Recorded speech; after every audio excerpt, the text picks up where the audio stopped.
All views expressed by the host or guests are solely their own opinions. Nothing stated in this podcast should be considered a specific endorsement to make any particular investment or follow any specific strategy. The content is intended purely as an expression of personal opinion and is provided for informational purposes only. We already have our phones which have storage. We have our ISPs that we are paying for. If we just connect it to each other, we don't need to pay for any extra hosting, and it would scale with demand. Is it somehow like politicians power tripping, or what are the incentives behind that? Is it like the system fighting back the establishment?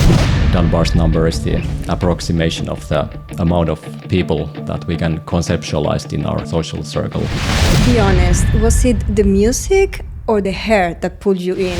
The United States is sending rockets to the space that return to the dock at millimeter precision, and European Union does all these regulations, and it's becoming like a nursing home for non-innovation.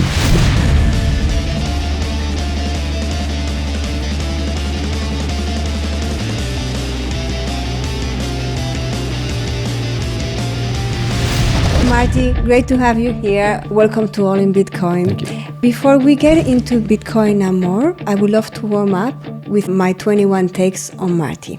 As a kid and growing up, was it all tech on your radar? I was into computers from a very early age. I think I was like 2 or 3 when I started playing computer games with my dad. Video games were the thing, those games for me personally. I guess I did my first website when I was 7 or something and started using the internet because my dad worked at the university, and so he got the access and he worked in IT. I was going to ask what pulled you into tech. Yeah, it would be your dad. I guess it's in the family, but always had a fascination for that. You are a huge fan of Children of Bodom. Be honest, was it the music or the hair that pulled you in? Because I did some research and... Yeah. Also the hair. I had a long hair as a teenager. I started growing my hair when I started learning electric guitar as a teenager. Did they inspire you to play the guitar? Yes, that's Alexi, the lead guitarist, is what made me start playing guitar. I also know you play the drums. How come? It just comes with the band stuff, because everyone plays guitar, so oftentimes the guitarists need to learn something else just to play. So you were in a band? Yeah, we had a band in junior high school and high school. And later I just wanted to learn drums, so I played drums, practiced for 1 year, 10 years ago. The name of the band? We went by different names. We had in junior high the metal band called Stone Museum. Stone was our inspiration, a Finnish band, metal band. Then later on, actually we played some Johnny Cash among other stuff in high school, like country and folk stuff. So we were Country Bob and Truckers. Let's get some recommendations. A book that impacted you? Of recent books, Edward Snowden's Permanent Record was pretty interesting. And the part about the old-time internet really resonated with me. Even though I'm a bit younger than him, I never used like bulletin board systems or Amiga or Commodore that the older generation is familiar with.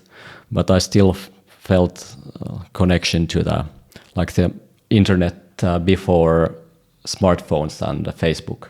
Like when we used IRC and forums and all that stuff, it was so much better and went by nicknames instead of real names. And what about an album or a song? Children of Bodom, Hate Crew Death Roll is their best album.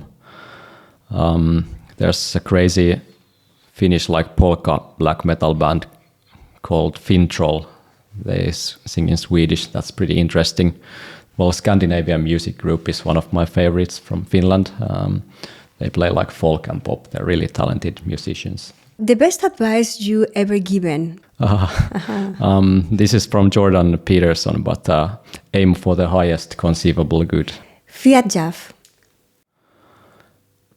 Seems like a cool guy. We need all kinds of personalities, also the very disagreeable, contrarian personalities, and maybe he's one of those guys. PS5 or Series X? Never played Xbox. I have PS4 at home, but I don't use it too much. What makes you smile? My family, my daughter. If you could trade lives with anyone for a day, who would be at the very bottom of your list? People who have completely different values, like people who don't speak the truth and who are not kind to others. Sports? Sports, I don't know. I'm not a team sports guy at all. I never watched football or ice hockey or anything. But I do individual sports like climbing and running and archery. Archery? Yeah, that's something new. Climbing, mostly bouldering indoors, I've done for maybe like 10 years. I used to go to the gym, but bouldering is way more fun to me. Your drink of choice? For now, it's coffee. I drink a lot of coffee, but I guess gin tonics are nice. Beer works. Your non-negotiables? Honesty. What drives you absolutely crazy? I guess like pretentiousness, dishonesty, hypocrisy, disregard for other people's will. I'm a libertarian. I believe in individual sovereignty. A topic you can't stop talking about? I'm pretty good at not talking. I'm Finnish and I'm a quiet guy even for a Finn. But I guess like evolutionary psychology is pretty interesting to me. Libertarianism and anarcho-capitalism, but I don't like speaking about it to people who don't want to hear. So, rules or rulers? Rules, of course. Mount Gox? Tragedy, cautionary tale. I hope we have learned from it. Sewet? I'm just a web developer. I don't know about the Bitcoin's intricacies these days. Your latest obsession? Nostr. Now, give us your definition of libertarianism. The notion that every individual owns their life and their body, and they can do whatever. Peaceful individuals are allowed to do whatever they want with their life and property. How does it shape your character and the way you see the world? We have different moral foundations and we just feel differently what is important to us and what is not. And it's a bit lonely sometimes. Most people are not libertarians. Maybe 5% of people identify as libertarians. But it's okay. And I always like finding common ground with people who have different opinions. And I think libertarianism has more to offer to most people than they realize. In your view, what are the limitations of political approaches compared to grassroots or tech-driven alternatives for gaining more freedom? Yeah, that's a good question. That's why I took the technology route with Bitcoin in the first place, because changing things through politics is usually it is slow, might be impossible even, because the incentives might be totally wrong. Like there are these special interest groups that have very big incentives to lobby and get their part of the tax revenue lobbied to themselves, whereas the average taxpayer doesn't have the time and energy to resist. So the incentives can be pretty wrong. So it's slow and sometimes impossible to change things through politics. I don't think it would be politically possible to abolish the Federal Reserve, for instance. I think we need something like Bitcoin for that. What made you realize that a decentralized monetary system should be the foundation for building a strong free society? Everything in our life depends and runs on money. So I figured money would be the most impactful thing you could change. Because if you have control over the monetary system, you basically control everyone's time and energy. If you have the printing press, you can just debase their time and energy, and it messes up so many things in the culture. I agree with the fiat standard notion that culture kind of flows downstream from the monetary system. And also when you control the banking system, you can censor, you can confiscate people's money, you can monitor everything. So there's no privacy, and I wish Bitcoin could fix all this. and it seems to be going that way. Can you explain what a decentralized monetary system really means? No one has control over the money printer, and no one can prevent you from transacting. And preferably, there would also be privacy. It's not that great on layer 1 Bitcoin. Lightning is fairly okay for privacy as far as I know. I think layer 1 improvements might be possible on Bitcoin as well. If any solutions with not too many trade-offs are invented, I think they can be integrated into Bitcoin, no problem. I like to quote you. I guess I just don't believe people should have the right to vote on other people's lives. I think the power of decentralization is that it puts control back in the hands of individuals. Has control ever really been in the hands of individuals? Yeah, I guess in the hunter-gatherer times you had pretty much autonomic, well, dependent on your tribe, of course, and you could always leave if you like. Nowadays people say you can always move to Somalia or whatever, but there's no real option to opt out of the system. I guess it's true that since the beginning of agriculture, when we became stationary, we always had like rulers taxing us because it was easy to tax the farmers, unlike the hunter-gatherers. There's a theory that the Garden of Eden was the hunter-gatherer times, and then we fell out of grace when we became farmers. Why is decentralization crucial not just for Bitcoin, but for society at large? So I believe that freedom not only feels good, at least to us libertarians, but it also is the best way to organize societies. Like United States is not a free economy anymore, but it used to be very, very, very free, like 150 years ago, and it grew up to be the largest economy in the world. Because it was decentralized? Because it was free, there was not too much government involvement, very low tax rate, not too much regulation. Of course, geography as well, like United States, all the transportation infra and natural resources, but freedom just works. It's good for us. If you want to be healthy and happy, and then you should have economic freedom as well. If decentralization is at the heart of it, what other crucial ingredients do you think are essential for building an ideal society, apart from freedom? Yeah, it might be that many of the right things flow from having a good monetary system. I'm an appreciator of Western values in general. And maybe some stuff like that we take for granted, like innocent until proven guilty, rule of law, honesty, kindness to strangers, and that kind of stuff. That doesn't exist in all cultures. You'll probably agree when I say that money is one of the most misunderstood concepts in the world. How did you figure it out so early on? I grew up on the internet, pretty much. I'm a bit of a loner, I guess, so I was a computer science student, 20 years old when I found Bitcoin. I had lived on my own for a couple of years, had a lot of time to think about the world, and I was reading libertarian blogs and maybe like Mises.org. I never really read the literature, but more of the online discourse. All right. Paint the picture for me. Where were you when you first discovered Bitcoin? 2009, April, I think.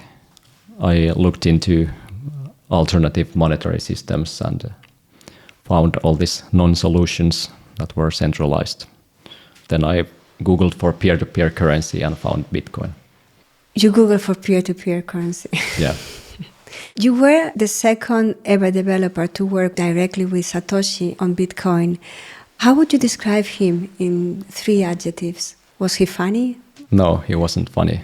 He used the word retarded in one of those emails, which many people found funny, myself included. He was like modest and super intelligent, productive. What is your definition of Bitcoin? What did Satoshi call it? Peer-to-peer cryptocurrency. That's the word. Would you say Bitcoin is fully decentralized?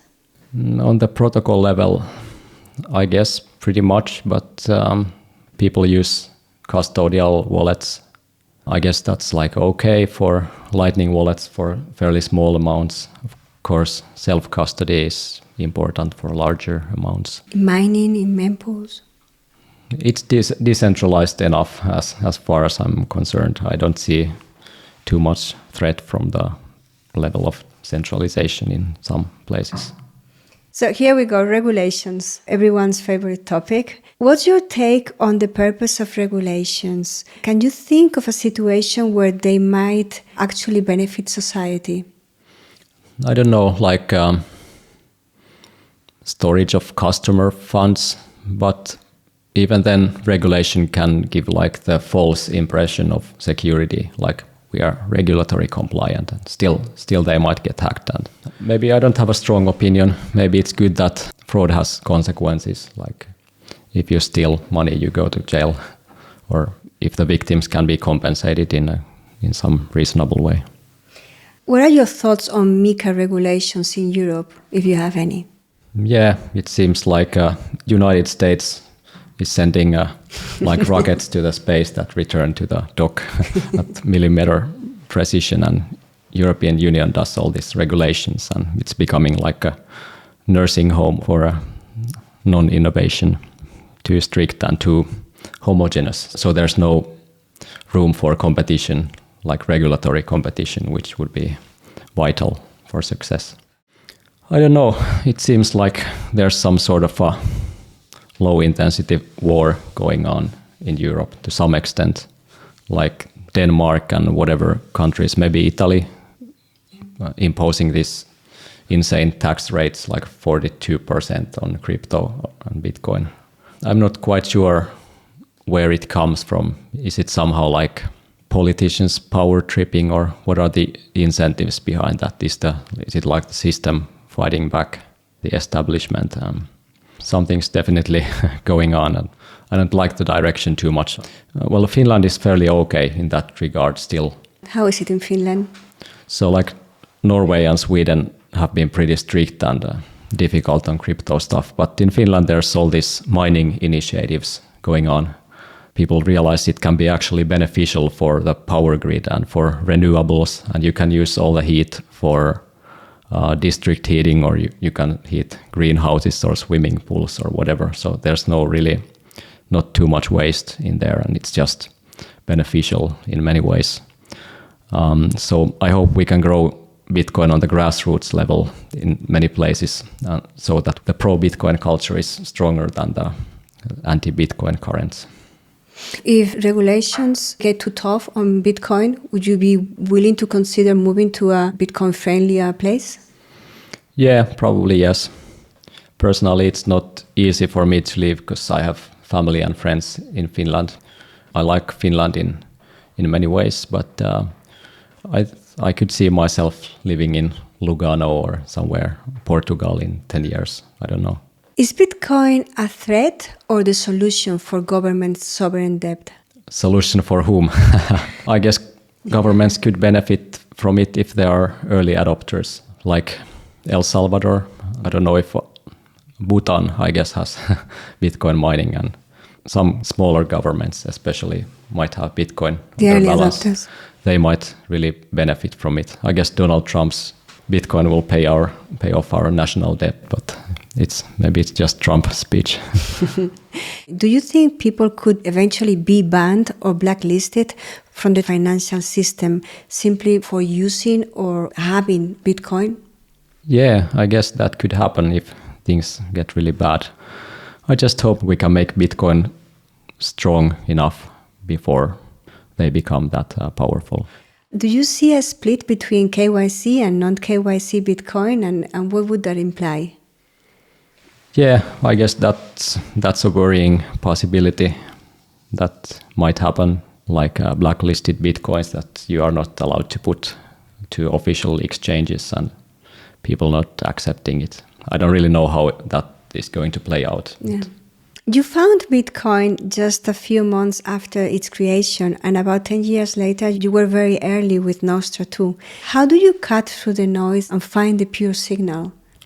I guess focus on the fundamentals and disregard all the what's popular stuff. like Blue Sky is currently popular in some circles. I guess they have like millions of users, but it's just another centralized platform veiled in the appearance of decentralization. Bitcoin and Nostr have the fundamentals right. That's why I believe they are going to win in the end. You've mentioned Bitcoin is just the beginning for building decentralized infrastructure. I love your quote, Bitcoin is freedom of money and Nostra is freedom of everything else. Could you elaborate on that? Technically, Bitcoin is like this consensus system where accounts are just key pairs. You can create a Bitcoin wallet without asking anyone's permission. You can sign a transaction without asking anyone's permission, and the network will independently validate it with proof of work, maintain the consensus around the world. Nostr is a bit similar in the key pair and signature part, but we don't need a consensus part on Nostr.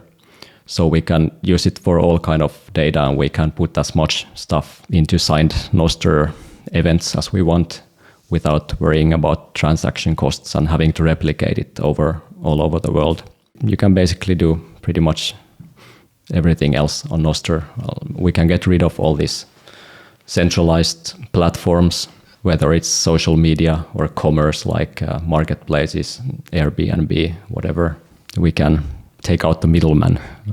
And also Nostr is a social app protocol. You can use it as part of games or whatever you like.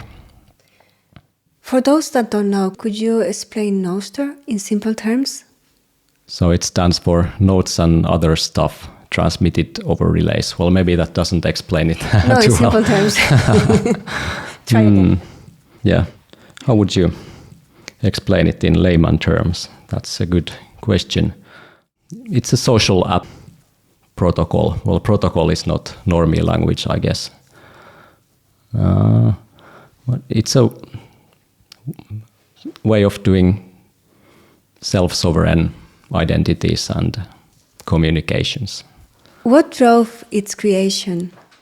I don't know what drove Fiat Jaff to create Nostr, but when I worked on similar stuff earlier, I started from like the identity and the reputation part back in over 10 years ago. I was thinking it could be like a way to scale up the Dunbar's number. Dunbar's number is the approximation of the amount of people that we can conceptualize in our head, in our tribe and our social circle, usually estimated to be like 200 or something.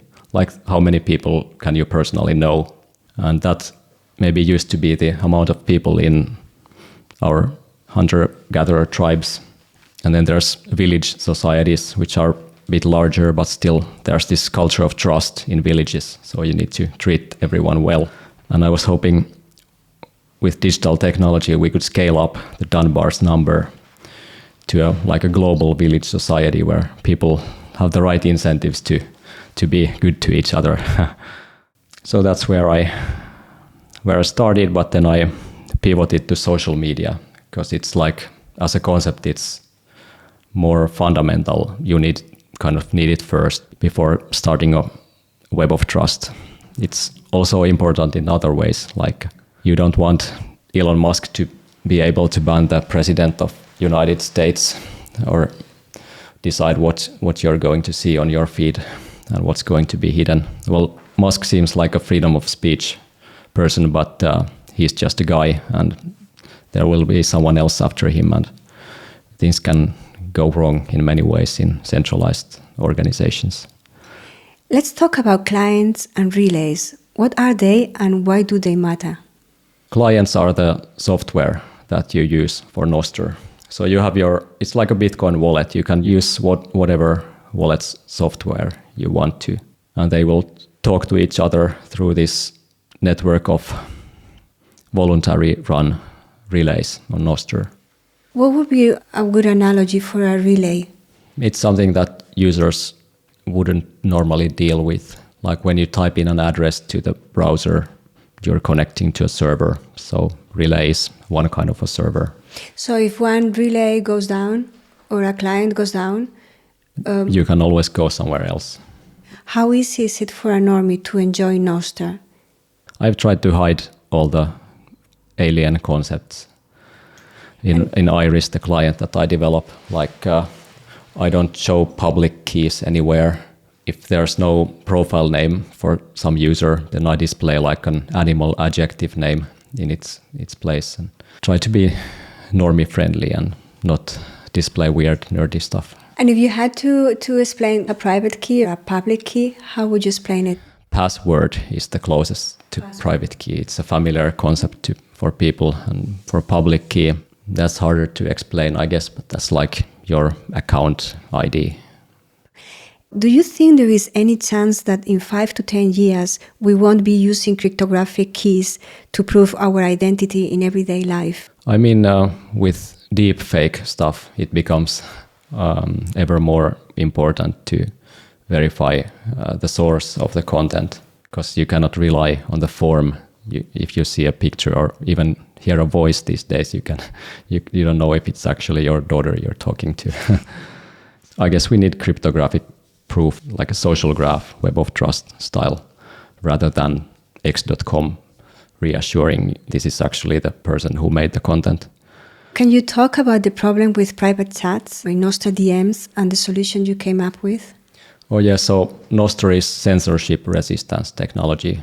Privacy was not the design goal with Nostr, and direct messages were like quickly glued on solution. So on Nostr currently, direct message content is encrypted, but the sender and recipient and timestamp are visible. So you can check out someone's chat history and you can see every message they sent and when they sent and whom, but you just don't see the content. So I have recently done an improvement on this. I want to do like Signal style double ratchet algorithm. So you would use session keys that are only on your device, and you periodically rotate, create a new key. So that provides so-called forward and backward secrecy. So even if your main Nostr private key is compromised, your past and future chats will be safe, and also the metadata will be hidden.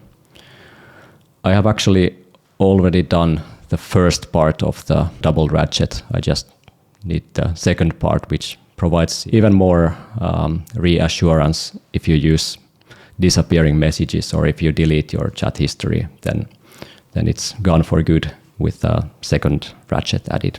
Still working on it. Because right now I think you cannot delete the DMs. Yeah, you still cannot delete them on the relays, but they become unencryptable. Talk about the challenges you see in scaling Nostr for media, and how could peer-to-peer solutions help? So Nostr is currently for text content only, and typically media files, images and videos and audio are linked with normal URLs, like hosted on some server somewhere. There are some content addressing solutions to this. I think they are already used for images to some extent. But I think we should have something for larger files. Something like decentralized YouTube would really be a killer. Because as a content creator, there's the tragedy that when your content becomes more popular, your hosting bill grows, especially when it comes to video. Typically, the solution would be ad funding, but it comes with its own problems, like the censorship on ad-funded platforms, and maybe clickbaiting and all this stuff we don't want. So I hope peer-to-peer file sharing could be a solution to that. We already have our phones which have storage. We have our ISPs that we are paying for. If we just connect it to each other, we don't need to pay for any extra hosting, and it would scale with demand. I believe could fix a lot of those problems, including censorship. And how do you keep Iris users free from spam? I use the social graph as a web of trust. So it maintains a view of your social graph, like the people you follow, the people they follow, and you can optionally extend it even further to third degree or fourth. I need to add block list sharing as well. Sometimes people follow accounts that turn out to be spammers later, or maybe they have a different conception of what is spam and what is not. Like people might follow bots that post every hour or something. So Iris uses that to filter content by default, and it's it really works. There used to be this spam epidemic. Someone was purposefully making these reply bots that would reply to every post. And it really ruined the use experience on many clients, but the social graph handles it pretty well. You are a fan of Lightning-based donation models. In simple terms, how do these models align the interest of the developer with the users? Yeah, so I think that's a really great model in terms of incentives, like applications that deal with money. They can take a cut of each transaction, even if it's a voluntary donation, even if it's open source, even if it's donation that is enabled by default. That really seemed to work for Wasabi Wallet. They were not Lightning, but still they had the same business model and really seemed to work. I think it could work for Nostr clients as well if we are able to increase the volume. So when people zap or tip for Nostr posts, the client developers would receive a donation of each zap. And that really aligns the incentives with the developers and users, unlike some other model like advertising.